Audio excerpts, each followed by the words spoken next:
राधे राधे बरसाने वाली राधे, राधे राधे राधे बरसाने वाली राधे। नमस्कार, आपका और आपके समस्त परिवार का मेरे चैनल में हार्दिक स्वागत है। कैसे हैं आप लोग सब? आशा करते हैं आप सब बहुत अच्छे होंगे। जन्माष्टमी के 15 दिन बाद राधा अष्टमी आती है, जिस दिन विश्ववान दुलारी का जन्म हुआ था। राधा अष्टमी की पूजा 15 दिन बाद, जन्माष्टमी के 15 दिन बाद होती है। बहुत शुभ दिन होता है और उस दिन से कई घरों में 16 दिन की लक्ष्मी पूजा भी आरंभ हो जाती है। कहते हैं कि राधा रानी साक्षात देवी हैं, जिनके आशीर्वाद के बिना हमें कोई भी कृष्ण भगवान का काम नहीं होता और सारी मनोकामना पूर्ण करती हैं। कहती है कि बरसाने की अधिष्ठात्री देवी है राधा रानी, और राधा रानी की पूजा करने से हमें मथुरा वृंदावन जाने को मिलता है। तो बोलो राधा रानी की जय हो। मैं आज आपको राधा अष्टमी की बहुत सरल तरीके से पूजा बताऊंगी, जो पूजा आप बहुत सरल तरीके से कर सकते हैं बिना कलश स्थापना के, क्योंकि हर वक्त कलश स्थापना नहीं हो सकती है।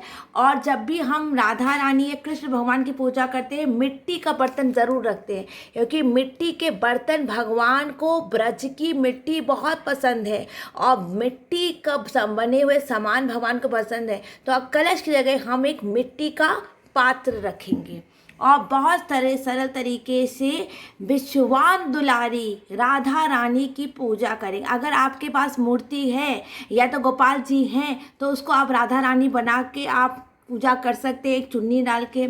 और अगर आपके पास कोई पीतल के अगर राधा रानी है, तो आप उसका पंचामृत भी कर सकते हैं। लेंगे चावल का एक आसन बनाएंगे, चावल का, उसके ऊपर ये छोटा सा कलश की स्थापना करेंगे, छोटे से कलश की स्थापना करेंगे। राधा कृष्ण की पूजा में हमेशा मिट्टी का पात्र इस्तेमाल करना चाहिए। हल्की सी हल्दी डालेंगे, कंकु डालेंगे, अक्षत डालेंगे और इस तरह से जल को साक्षी बना के हम राधा अष्टमी में एक जल का पात्र रखेंगे। अगर आपको कलश स्थापना करनी है तो आप कलश स्थापना भी कर सकते हैं।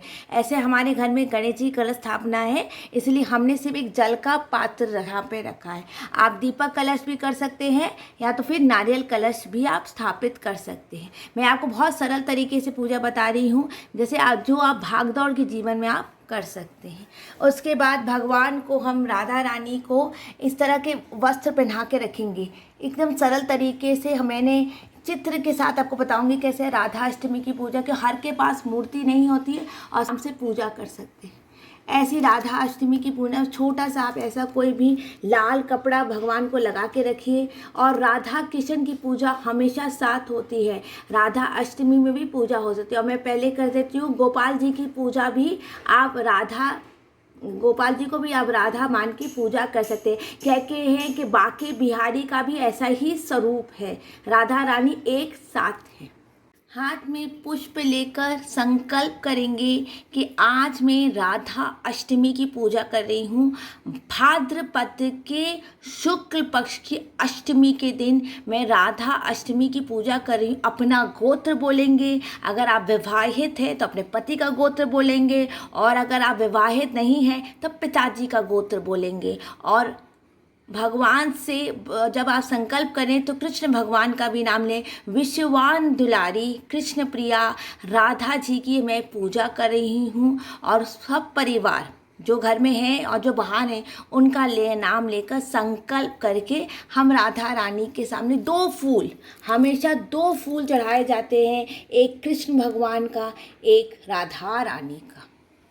उसके बाद हम भगवान को केसरिया चंदन लगाएंगे, केसरिया चंदन लगाएंगे, केसरिया चंदन लगाएंगे भगवान को, केसरिया चंदन लगाएंगे भगवान को। उसके बाद चावल में थोड़ा सा हल्दी लगाएंगे, ये पूजा आप दोपहर में कीजिएगा। ये कहते हैं आप दोपहर में भी कर सकते, सुबह भी कर सकते। विश्वान दुलारी है, विश्वान दुलारी है राधा रानी। अक्षत चढ़ाएंगे भगवान को, हम अक्षत चढ़ाएंगे। राधा रानी को हम अक्षत चढ़ाएंगे। राधा रानी को हम अक्षत चढ़ाए। राधा देव्यै नमः, श्री राधा देव्यै नमः, श्री राधा देव्यै नमः। श्री कृष्ण गोपी जना कृष्णाय वासुदेवा हरे परमात्मने परत क्लेश नाशाय गोविंदाय नमो नमः। और फिर उपवस्त्र में आप चुन्नी चढ़ा सकते हैं। आपके पास अगर बहुत सामर्थ्य है, मैंने एक ऐसा करके कोई लाल कलर का ब्लाउज़ या आप चुन्नी, चूड़ी, बिंदी, कोई भी सामान आप माँ को चढ़ा सकते हैं। उपवस्त्र में सुहाग की पूरी सामग्री चढ़ा। मैंने एक लाल रंग का ब्लाउज़ लिया है, मैंने माँ को ब्लाउज़ चढ़ाया है। इस ब्लाउज़ के ऊपर भी हम हल्दी का टीका करेंगे। और फिर आप किसी सुहागवंती स्त्री को ये ब्लाउज़ का दान कर दीजिए, या तो कोई कृष्ण भगवान के मंदिर में इस ब्लाउज़ का आप दान कर दीजिए। भगवान को आप कुछ भी अपने सामर्थ्य के हिसाब से, मैंने कहा पैसा किसी से मांग के आप सामान ना खरीदिए, तो कुछ भी आप सुहाग का सामग्री जैसे बिंदी, चूड़ी या तो कोई ब्लाउज़ का पीस आप चढ़ा सकते हैं। लाल पुष्प चढ़ाएंगे भगवान को, माँ को लाल पुष्प चढ़ाएंगे। गेंदे का पुष्प चढ़ाएंगे। हमेशा 2 गेंदे का पुष्प चढ़ाया जाता है भगवान को। दो गेंदे का फूल चढ़ाएंगे, लाल फूल चढ़ाएंगे, 2 गेंदे का फूल चढ़ाएंगे माँ को। माँ भगवान के सामने हम लौंग इलायची रखेंगे, और लौंग इलायची रखा जाता है, ये शुभ होते हैं, इसलिए भगवान के सामने हम लौंग और इलायची रखेंगे। एक हल्दी की गांठ रखेंगे, एक हल्दी की गांठ रखेंगे। आप अगर कलश स्थापना करना चाहते हो तो आप कलश स्थापना के अंदर भी हल्दी की गांठ आप रख सकते। एक पुंगी फलम रखेंगे भगवान के सामने, पुंगी फलम समर्पयामि, हल्दी की गांठ, पुंगी, और यथासंभव दक्षिणा। 1 रुपये का सिक्का भी हो सकता है, 5 रुपये भी हो सकते हैं, 11 रुपये भी हो सकते हैं, 21 रुपये भी हो सकते हैं। मैं कह आपकी सामर्थ्य के ऊपर है, आपकी सामर्थ्य के ऊपर है। अगर आप अपने सामर्थ्य से ज़्यादा ना कीजिए कि किसी ने बहुत बड़ा झूला किया है राधा, जिसकी जैसी सामर्थ्य, तो आप सरल तरीके से चित्र के साथ आप पूजा कर सकते हैं। तो एक सरल तरीके से आप ये 5 रुपया, 11 रुपया, 21 रुपया दक्षिणा रख सकते हैं। अब भगवान को हम यथासंभव भोग करेंगे, जिसमें अरबी की सब्ज़ी सबसे ज़रूरी होती है। अरबी का आप कुछ भी बना सकते हैं, उबाल के अब अरबी उसमें दही डाल के बना सकते हैं। अरबी बनाना बहुत ज़रूरी है, ये हमारी लोक मान्यताएं हैं कि अरबी बनाई जाती है। उसके साथ आप मेवा, फल, घर के बने हुए लड्डू, और अगर समय भी लड्डू आप ले सकते हैं। फल समर्पयामि, पुष्पम समर्पयामि, नैवेद्य इसके साथ अगर आपको समय है, सामर्थ्य है, तो आप पूड़ी बना सकते हैं, पराठा, लेकिन अरबी बहुत ज़रूरी होती है। अरबी का भोग लगाया जाता है, और अरबी का भोग ज़रूर माता को लगाया जाता है। जैसे कृष्ण जी को मिश्री और मक्खन का भोग ज़रूर लगाया जाता है, इसी तरह अरबी का भोग ज़रूर। और भगवान को अगर आपके आसपास मिल रहे हैं तो छोटे छोटे मिट्टी के खिलौने मिलते हैं अभी, जो हमारे यहाँ अभी मिल नहीं रहे हैं, ब्रज में मिलते हैं, दिवाली के समय मिलते हैं, वो आप भगवान को, भगवान श्री कृष्ण और राधा रानी को मिट्टी की बनी हुई चीज़ों से बहुत खुशी मिलती है। तो आप इसी तरह से कोई भी चित्र हो घर में राधा अष्टमी कर सकते हैं। और अगर आपके पास अगर समय है तो गोपाल जी को आप सुंदर से राधा रानी बना के पूजा कर सकते हैं। आप भगवान को हिंडोला भी झुला सकते हैं। जय श्री कृष्णा, राधे राधे।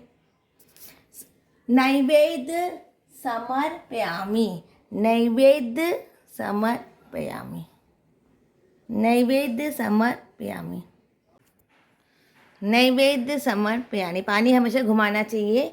और इस तरह से हम सरल तरीके से पूजा करेंगे राधा रानी की। उपवस्त्र, वस्त्र, चंदन और छोटा सा हमने मिट्टी का एक बर्तन, साक्ष्य के जल साक्षी होता है आपकी पूजा का। और कि हमारी पूजा में कोई त्रुटि हो गई हो तो क्षमा कर, सरल तरीके से, एकदम सरल तरीके से हमने आज राधा अष्टमी भाद्र महीने की शुक्ल पक्ष की जो अष्टमी होती है उसमें राधा रानी बरसाने वाली राधा का जन्म होता, उसकी हमने पूजा बताई है। जय श्री कृष्णा, राधे राधे। राधा रानी की जय हो। आरती श्री कुंज बिहारी की, श्री गिरधर कृष्ण मुरार। आरती कुंज बिहारी की, श्री गिरधर कृष्ण मुरारी की। गले में बैजंती माला, बजाए मुरली मधुर बानंद के नंद।